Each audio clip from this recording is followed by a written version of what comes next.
Hi friends, this is Marilyn from tarotclarity.com, and I'm still in my bedclothes, and that's a clue that I just got out of bed.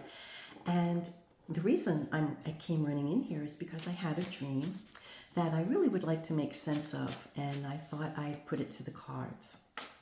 Now, in my dream, I dreamt that I was in the backyard of wherever I lived, which in the dream was a city house.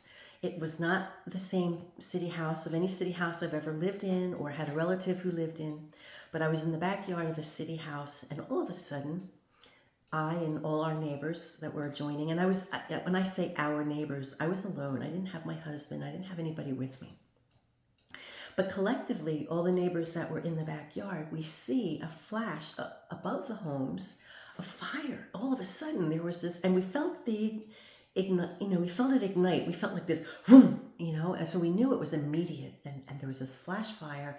We all run into the front of our yards to witness this incredible flaming fire that was occupying a vacant lot in front of our homes. And then in an instant, it was all gone. It went away. So it came up immediately, and we were all, at least I felt threatened and frightened by the fire because I felt like, it meant certain death. It was a fearful thing. Now, why we all run to the fire like moths to a flame, I don't know. But our instinct, or my instinct, was to run in the front of the house to see it, and then it just went away. And then we all knew that the threat was over, and we went back to our merry lives. Now, whenever I have a dream and I try to understand what it meant, I always try to relate it to real life. And the only thing in common that my real life has with that dream is that in front of my house, there's an open expanse of land. It's not an empty lot, but it's similar in that there's nobody living in that land.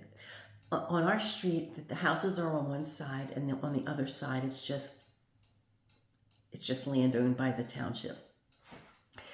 So it has that in common. There's an empty space in front of the houses, and that's it. So I thought I would put it to the cards, and I already went into my meditative place, asking for direction and understanding what that dream could have meant. So let me flip the camera and lay the cards. Alrighty, do a few more shuffles so we know this is an authentic read. Oops. Well, let me just do one more because that one felt sloppy. There we go. Five of Cups. Okay, emotional upset perhaps. I always want to see what other cards there are and what comes next. But, my first thought when I see a Five of Cups might be an emotional upset. So we have, what is that, a 10 or a 9? A 9 of coins. It's not exponentially larger than 5, but it's close to it. It's of a supportive suit. Some people, including myself, might see cups and coins as being more passive or less agitated, right? And but they're both what's the word? They're both odd numbers. So this could be an emotional upset a little bit, or agitation. 9 is a number of fulfillment, and I am very content and happy with my domestic life, but it still is an uneven number. So I'll bear that in mind. But it is in support of that. So it could reference that if there's something that's emotionally upsetting to me, maybe it's unfounded. And the next card is the Moon card. Now would be 5 and 9 would be 14. 14 and 18 would be, 32? 32 minus 22 would be 10, so it would be the Wheel of Fortune. Let me just look at the front and back cards. All right, let me pull the Wheel of Fortune. Alrighty, here we have the Wheel of Fortune. So we have Lady Fortuna. dispensing opportunity. We don't have the classical representation of someone on top, someone on the bottom, but the idea is the concept of Lady Luck. And it looks like luck might be on our side in this particular image. It's interesting, too, to note that the land was on fire, right? So we can see coins as land. The land was on fire, and and then water extinguishes fire, or it can if it's just like a, if it's not an electrical fire or something like that. Water traditionally puts out, puts out fire, but this isn't a fire card, right? This is land, but the water diffuses the threat on land. I guess that's a better way of saying that. But it was emotionally upsetting. The moon card can represent things that happen at night, a mystery, it could mean mental illness. And then the Wheel of Fortune, good luck coming. It could mean that if I think carefully, maybe there is something that I feel threatened by. That's not logic. Maybe it's not logical, right? And in reality, it's a good thing, not a bad thing. So there might be something in my life that I feel threatened by, but that it's not a real threat. So now the trick would be to identify that. And I think I actually know what it is. So that's not a bad read. That's not a bad read. So there's something in my real life that I might feel threatened by. It's an illogical thought. It's not a logical thought, right? And it really isn't a bad thing. So I think I know exactly what that is. Oh, I failed to mention that this is, of course, the Mitelli deck, and I'm using it because I was recently reminded of the Mitelli deck by Masha and Marco's recent live video, or live stream rather, on the Mitelli deck, which is, as everyone knows, one of my favorite, if not my absolute favorite, tarot deck. And I probably would use it on video all the time, except that I try to give my other decks and my other deck creators love, because who wants to see one deck all the time, So I try to mix it up. But when I saw their video, I realized that I haven't used my Mitelli too often lately, and it was a good time to bring it out. So that's my interpretation on that read. You know what? I want to talk about something else if you'll entertain me for a moment.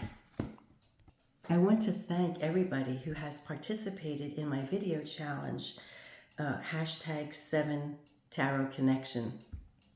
I was really touched that so many people have done it, and I thank you. And if I know that you've done it, I will watch it. So because it's who I am. If I know that I've been tagged, or if I know I'm mentioned, I will absolutely acknowledge that.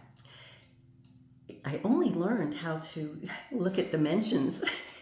I've only been doing this since 2016, and I only within the past few days learned how to check on my mentions, like when somebody mentions me, because I think a lot of times I've been mentioned and I just didn't know it, because I didn't know to check. That's how challenged I am with technology. But now that I know how to do it, one of the things I'll do every day now is check my mentions. And then if I notice that I'm mentioned, I will absolutely, thank you and visit you and see what you had to say. And so many of you, as I mentioned, were so enthusiastic about that challenge that I felt gratitude, and I feel appreciative that enough people thought it was interesting enough to give it a shot. And I watched all of them, and I want to say that some of the responses are really awesome, and I agree with mostly every aspect that everybody said. Like, for example, the number one question regarding what won't you read for? everyone who said that they had something they wouldn't read for, I could agree that, you know, that would be a good thing not to do a reading for.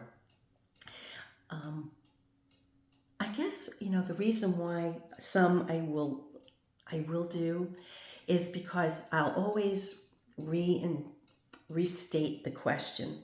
Like, for example, third party. I wouldn't do third party readings usually. However, what I would do is reword it so that, how does this person's behavior affect my life?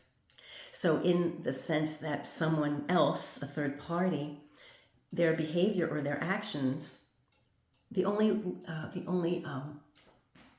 way I have a right to know what they're doing is how it affects me. So I try to always reword those kinds of questions to redirect a person to see, you know, you don't have to see everything. When I ask the universe for information, I don't ask the universe for every single detail. I ask, what do I need to know? What do I need to know? Or what does the client need to know about how it might affect their life?